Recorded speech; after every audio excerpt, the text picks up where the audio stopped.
Hello again, Julia Hartstein here. So I want to teach you an exercise.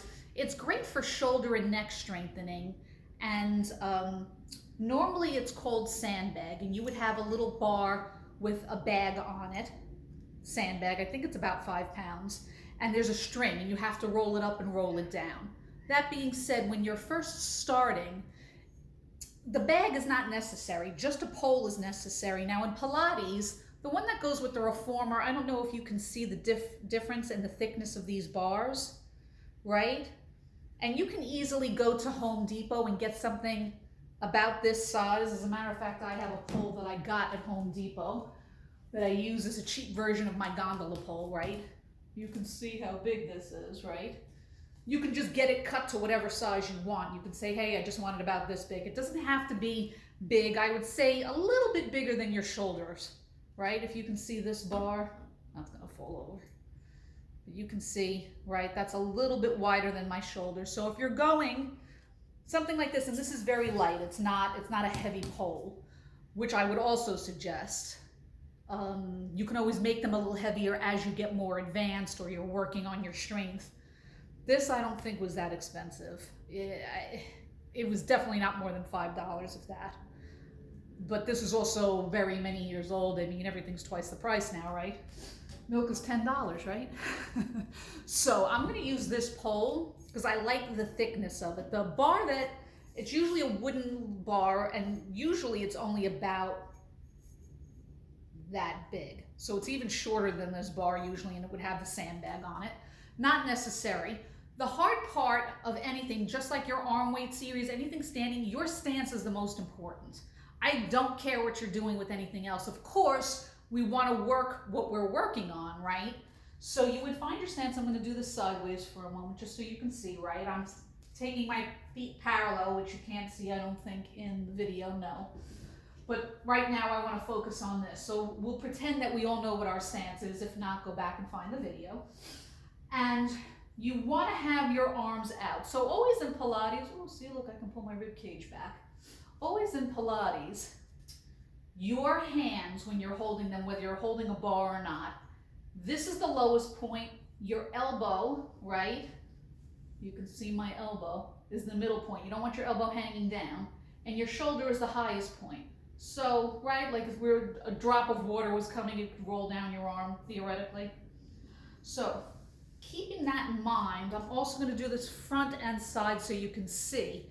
The hardest part of this is, again, stance has to be strong, right? You are a Greek column, is holding the bar, right? Because imagine if something heavy was hanging in between this, right? The idea is that you're opening the hands as much as you can, right? And then you would lower the bag all the way down, and then you would reverse and pull the bag up.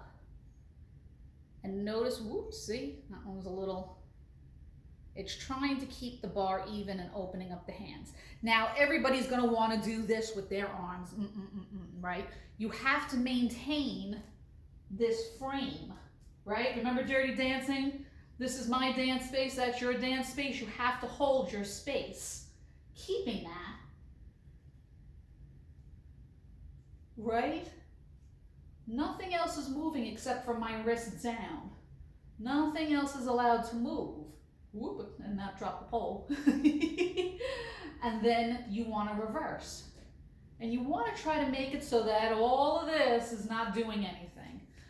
That's the hard part. And again, you know, you think, oh, I'm going to do that. And then you start seeing your elbows do all this kind of funky stuff. Again, set yourself up. Oh, there's such a light with that.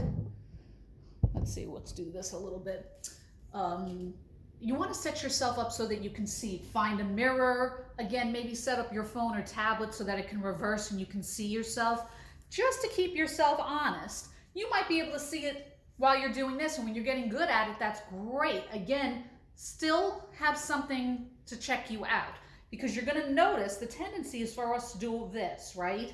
It doesn't feel natural or normal to hold your arms a certain way.